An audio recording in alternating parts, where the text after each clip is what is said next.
This is the story of a table. Nothing much I know, but even a table can hold more meaning than anything else. I had just moved to a new town. It was very small. So small it wasn't even on any maps in the history of the world, so not much to do. I forget the name of it now, but I remember the table. The table. That damn small nothing of a damn table. I had just started talking to the townspeople when they told me that they had some of the best antiques in the country, like they'd ever been out of their tiny town. So the next day, it was Sunday, I decided to find a store, maybe even buy a table.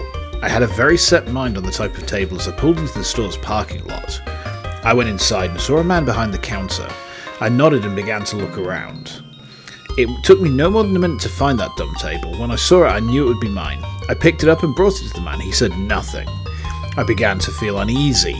I had not seen this man in town before. I thought I had already met all the 50 people in the town, but apparently not. He waved his hand at me in a gesture meaning I could have it. No charge, I asked. He shook his head. I thanked him and left.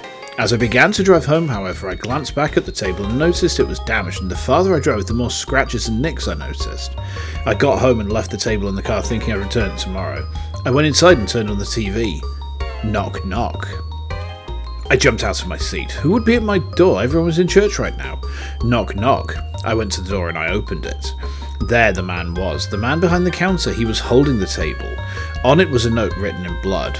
I was hit in the axe with a head and died making this table, and you don't even have the decency to bring it inside.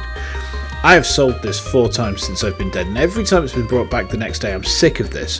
You are going to die right now, be forced to sell this table for the rest of your days. I looked up thinking this was the lamest joke I'd ever heard. Then I saw the man's head. There was an axe stuck in it with blood dripping down.